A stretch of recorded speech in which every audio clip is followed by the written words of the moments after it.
India's number 1 varicose veins hospitals ఐబీసీను సంప్రదించండి. మీ నొప్పి లేని ప్రయాణాన్ని ప్రారంభించండి. నమస్తే రమగారు. నమస్తే జయ. రమగారు, మణిద్వీప వర్ణన అందరూ చేయొచ్చా?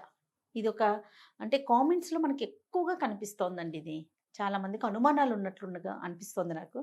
బోల్డ్ ఎంతమంది చెప్తారు జయ, మణిద్వీప వర్ణనకి ప్రత్యేకమైన పూజ. ఆహా.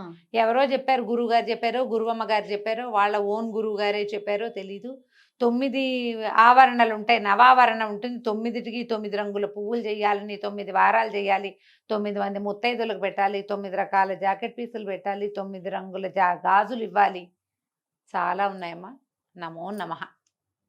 నాకు తెలీదు అవన్నీ. మణిద్వీప వర్ణనం, మణిద్వీపం ఎక్కడొస్తుంది, ఇది ప్రత్యేకంగా తెలుసుకోవాల్సిన విషయం. అమ్మవారు లలితా పరమేశ్వరి మణిద్వీపంలో ఉంటుందని, ఆమె మణిద్వీపానికి 9 ఆవరణలు ఉంటాయి. ఈ మణిద్వీప వర్ణన అవి చదువుకుంటే ఇళ్ళు లేని వాళ్ళకి ఇళ్ళు కుదురుతాయి. ఏదైనా నూతన గృహప్రవేశం చేసినప్పుడు మణిద్వీప వర్ణన గనక ఆ ఇంట్లో చదువుకుంటే ఆ ఇల్లు చల్లగా పిల్ల పాపలతోటి బాగుంటుంది. ప్రచండమైన పాజిటివ్ ఎనర్జీ. మణిద్వీప వర్ణన తెలుగులో పాటలు కనపడుతుంటాయి. మణిద్వీపానికి మహాశిరులు మహానిధులు ఇవి ఉన్నాయి అవి నేను ఒక పాట ఉంది. ఇది ఏమిటి, సంస్కృతంలో ఉన్న మణిద్వీప వర్ణనకి తెలుగు సేత పాట. మీరు పాట పాడుకున్నా మంచిదే, సంస్కృతంలో ఉన్నది చదువుకోగలిగినా తప్పులు లేకుండా చేతొస్తే శుభ్రంగా అది కూడా చదువుకోవచ్చు. దీనికి ప్రత్యేకంగా ఈ 9 చేయవలసిందే, లేకపోతే మీ కొంప మునిగిపోతుందని ఎవరైనా చెప్తే వాటిని నమ్మకండి అమ్మా. మీకు చేతొచ్చిన పూజ చేసుకోండి. ఇవి 9 వారాలు చేయాలి. చెప్పాక నేను లిస్టు 9 రకాల పువ్వులు, 9 మంది ముత్తైదువులు, ప్రతిరోజు భోజనం పెట్టాలి. ఇదంతా అయిపోయాక భోజనాలు పెట్టుకోవాలి. అవన్నీ మీ శక్తియుక్తుల్ని బట్టే, కానీ దీనికి నియమం అయితే లేదు. ఈ మణిద్వీప వర్ణన కూడా ఇటీవల కొంతకాలంగా బయటకు వచ్చింది. అంతకుముందు ఎవరికో తెలుసు. దానికి తెలుగు పాట కూడా ఇటీవలే, అంతకంటే 100-200 ఏళ్ళ నుంచి ఏం లేదు. సామూహికంగా మనం అందరూ కూర్చుని పారాయణలు చేసుకోవటాలు అవి ఎప్పుడు ఉన్నాయమ్మా? మన చిన్నప్పుడు ఉన్నాయా? లేవు. ఈ మధ్యకాలంలో మొదలైనవి. దేవాలయాల్లో చేసేవాళ్ళు క్రమంగా ఇళ్లలో చేసుకోవటం మొదలెట్టారు. ప్రతి శుక్రవారం, ప్రతి శనివారం, ప్రతి ఆదివారం కూర్చుని అందరూ కలిసి సామూహికంగా ఓ 10 ఏళ్ల వాళ్ళు, 20 ఏళ్ల వాళ్ళు, కిటీ పార్టీ ఫ్రెండ్స్ కూర్చుని చదువుకోవటం. దేవాలయానికి వెళ్తే అక్కడ ఏదో పారాయణలు జరుగుతుంటే మనం కూడా వెళ్ళి అక్కడ కూర్చుని ఏదో చదువుకుంటాం. మనంతటా మనమే చదువుకోవచ్చు. మణిద్వీప వర్ణన చదివితే ఏంటంటే దాంట్లో ప్రత్యేకంగా శక్తులు, నిధులు, అక్కడ ఆ ఆవరణలో ఎవరెవరున్నారో వాళ్ళందరి పేర్లు చదువుకోవటం వల్ల వాళ్ళంతా మన రక్షణకి, మనకి ఆ పాజిటివ్ ఫోర్స్ లభిస్తుంది. మనం వెళ్ళాలి లలితా సహస్రనామం, విష్ణు సహస్రనామం, దేవి ఖడ్గమాల అవి చదువుకుంటాం. మణిద్వీపం కూడా అలాంటిదే. అట్లాగే మణిద్వీప వర్ణన కూడా చదువుకోవచ్చు. దేవి భాగవతంలో కనపడుతుంది. ఆసక్తి ఉన్న వాళ్ళు చక్కగా చేసుకోవచ్చు. సామూహికంగా కొంతమంది కలిసి చేసుకుంటాము అంటే సంస్కృతంలోది కనుక చేసుకోగలిగితే ఇంకా బాగుంటుంది. తెలుగులో కొంచెం సింపుల్గా చెప్పారు, ఓ చిన్న పాట, దాన్ని 9 సార్లు పాడుకుంటున్నారు చాలామంది. మా ఇంట్లో నాకు హెల్ప్ చేసే గౌరీ కూడా చేసింది.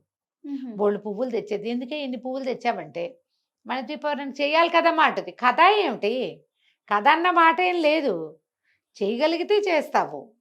నియమం అయితే అలా ఉందా రమగారు? అలా లేదమ్మా, అలా నియమం కూడా లేదు. అది ఎవరో పెద్దవాళ్ళు ప్లాన్ చేసి చెప్పారు అట్లా.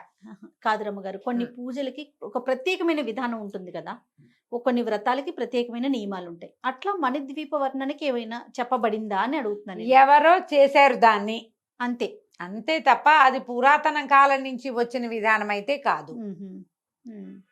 వేర్వేరు పువ్వులు అంటే చామంతిలో 5 రంగులు వస్తాయి, 5 పువ్వులు పెడితే అవుతుందమ్మా? అమెండ్మెంట్సే కదా అవన్నీ. అంతేగా. అదే 9 రకాల పువ్వులు ఒకే సీజన్లో ఎలా వస్తాయో మీరు నాకు చెప్పండి. అసలు వస్తాయా? 9 రకాల పళ్ళు అంటే జయ, నువ్వు లెక్క పెట్టు. కివీ ఫ్రూట్స్, డ్రాగన్ ఫ్రూట్ పెడితే కానీ 9 అవ్వవు కదా. అవుతాయా? అవ్వవు. మనం ఇవన్నీ అమెండ్మెంట్సే. ఈ అమెండ్మెంట్స్ పూర్వకాలంలో ఉండుంటాయా? ఇప్పుడు కదా మనకి కివీలు, డ్రాగన్ ఫ్రూట్లు, ద్రాక్షలో ఆకుపచ్చ వేరు, నల్ల వేరు, అదేదో విచిత్రమైన రంగు వేరు ఇప్పుడు వచ్చాయి. అవన్నీ పెట్టుకోతుంటే మనం అమెండ్ చేస్తాం, ఒక్కొక్కటి దానికి యాడ్ చేస్తున్నాం. పూర్వం అది ఉన్నట్టు కాదుగా. ఇందులో మంచి విషయాలు కొన్ని ఉన్నాయి. ఏమిటి? 9 సార్లు మణిద్వీప వర్ణన చదువుకోవటం, నియమం పెట్టుకుని 9 వారాలు చేసుకోవటం, 9 మంది ముత్తైదువుల్ని పిలుచుకుని ఏదైనా ముత్తైదువు పెట్టుకుంటే మంచిది. భోజనం పెట్టుకోండి, మరీ మంచిది. మంచిది. ఈ 9ని అన్నిటికీ 9 పిండి వంటలు 9 9 9 అని అంత వాయించక్కర్లేదేమోనని నేను అనుకుంటున్నానమ్మా.